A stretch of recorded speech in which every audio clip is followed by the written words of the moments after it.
Today I'm talking to the first time buyer. If you've thought about buying coming up, if you start searching on Zillow, if you even talk to a friend or a family member about what you're thinking, today we're going to be going over the top 3 mistakes that first time home buyers often make. We're going to make sure that you don't fall into that category. Stay tuned.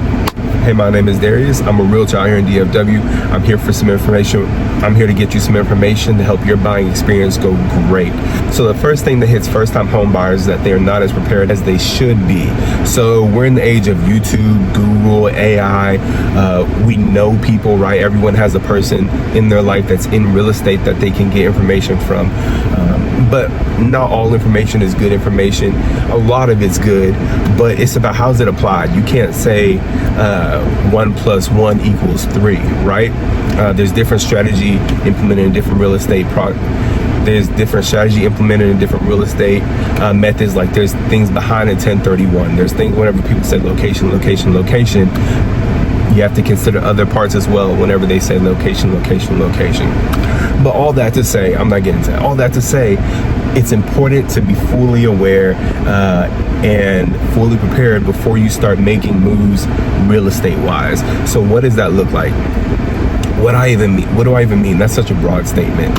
Great, this is what I mean. Make sure that you one, you start off with a conversation with a lender, with somebody that knows what's going on in the market, interest rates, what price ranges will best suit you, all of these things, right?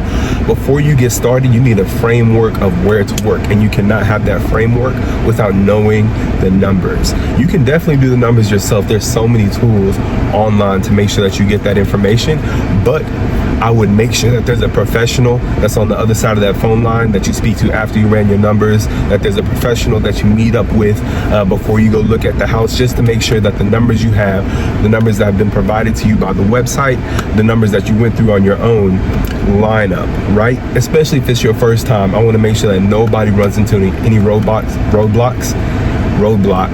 just starting off.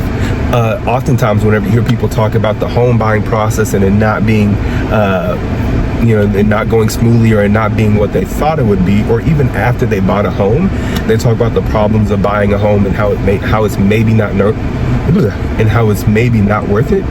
I believe that's really because they weren't expectations weren't really set before the process started, right? What do timelines look like? What can possibly happen? What does a best scenario look like? What does a worst scenario look like? What is timelines? What are things you need to prepare for? So with that understanding, there are no real surprises, more so you're prepared and you can take action based on what you've already prepared, right? So in preparation of these things, I would recommend that whenever you speak to your lender, you get an all-in inclusive estimate of what the loan product will look like. What is your high and your low, right? And then where's the sweet spot for you? Factoring all of your bills, all of your income, what HOA rates could possibly look like, what insurance rates could possibly look like, what property taxes could look like, what it could look like if property taxes go up. Do you have margin in what you're estimating to be your mortgage in order to estimate and prepare for those things, right? Like I said, some of the biggest surprises that hurt people or affect people after they move into a new home or during the process is if something happens, especially financially, that they weren't prepared for, like property taxes going up, or if a home warranty has to fall on you or anything like that, right? Preparation is key. So that's number one, making sure that you are prepared fully and have the conversations necessary before you get the ball rolling. Okay. The second point is not starting too early, right? Not starting too early. For most people, the starting point is saying, can I afford a home? I need more space. I need more space. I'm tired of having neighbors so close. I'm tired of living where I'm at. And then what do we do at that point?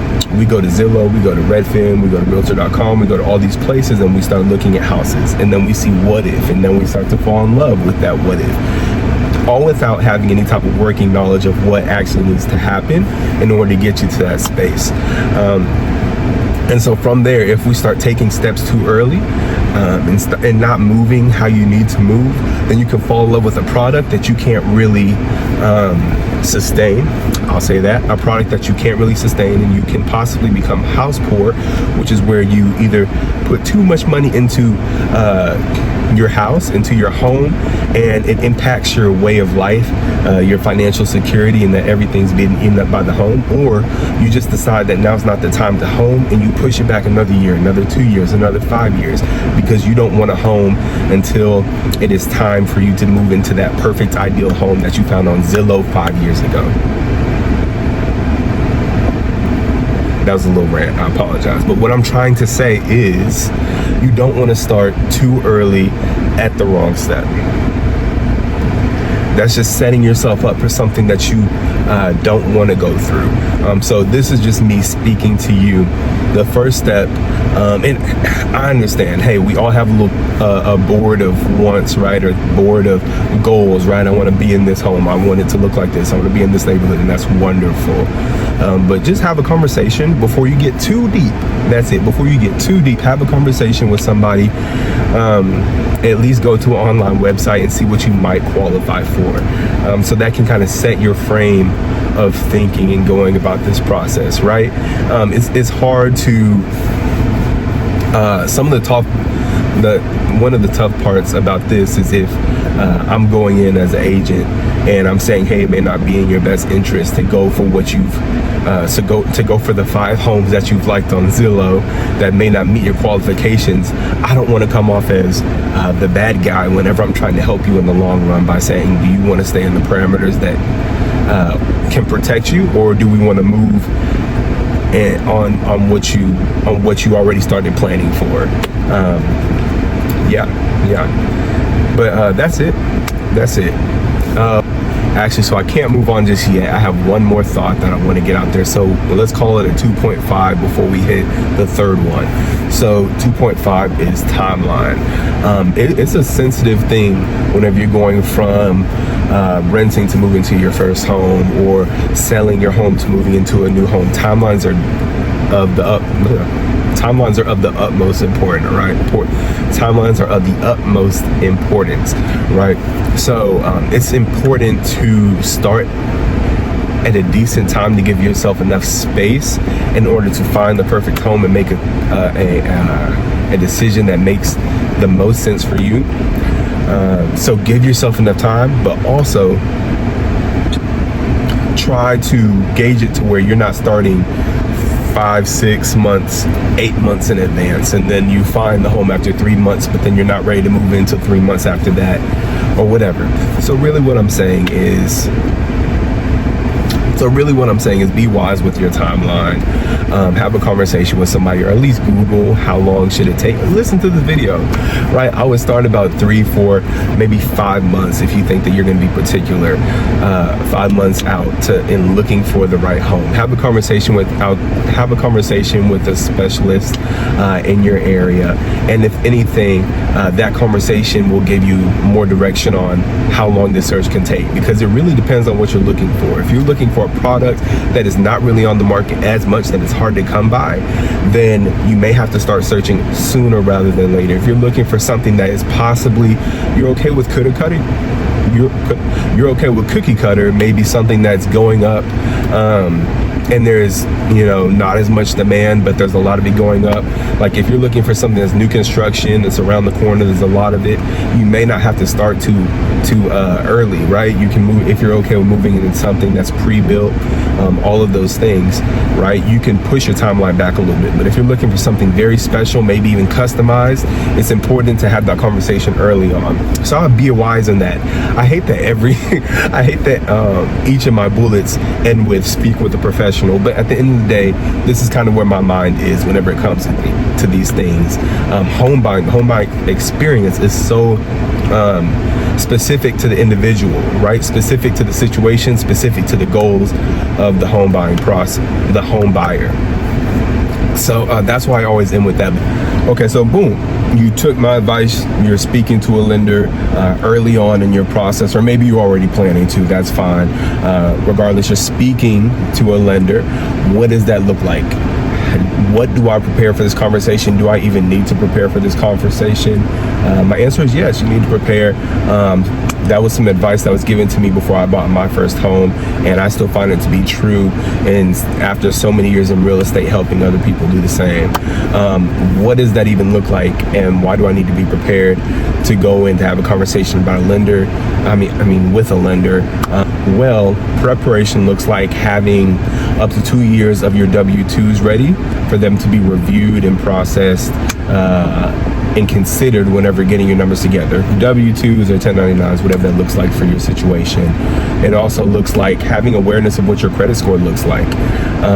If you're aware of what your credit score looks like going into the process, you have expectations already set of what else might still need to be done. Maybe it's not where it needs to be.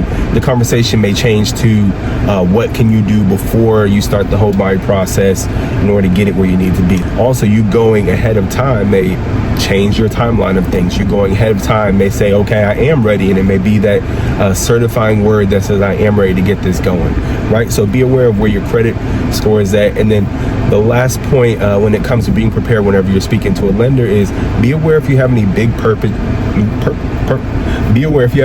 purchases coming up, right?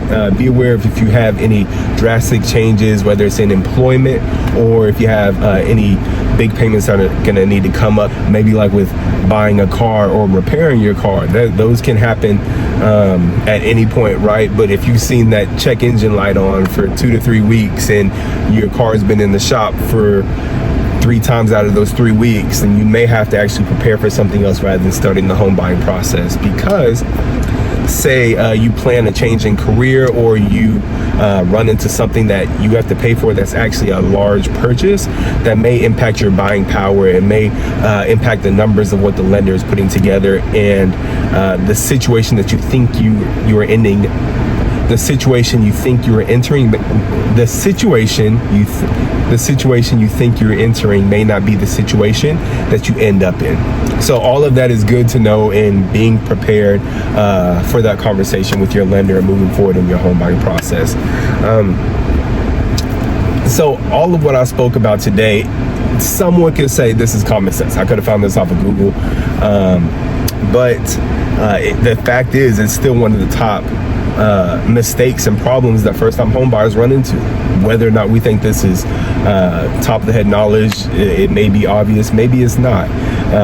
So I would still recommend getting your things in order, making sure that it's all laid out. Boom, I have my documents and everything ready for the lender. Boom, I have my conversations and everything set up months prior to me starting the home buying process. Boom, I know what I should look for, what processes need to go into, or I have a strategy laid out before all of this gets started, and I have the right people in place, so that during the home buying process or even after, you're never upset because expectations weren't set. Things were strategic and orderly rather than disorganized and falling all over the place. In real estate, whenever it comes to home buying, preparation could very easily be the difference in you having the winning offer versus not having the winning offer.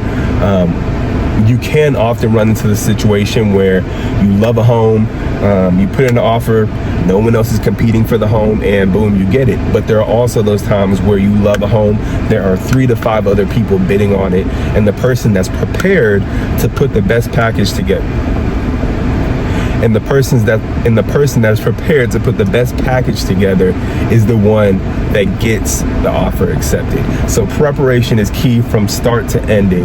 Get you a professional that knows this, and hey, contact me if you have any questions. Y'all be blessed. My name is Darius. I'm a Dallas-Fort Worth realtor, and I'd love to help you in whatever this process looks like for you: buying, selling, just planning.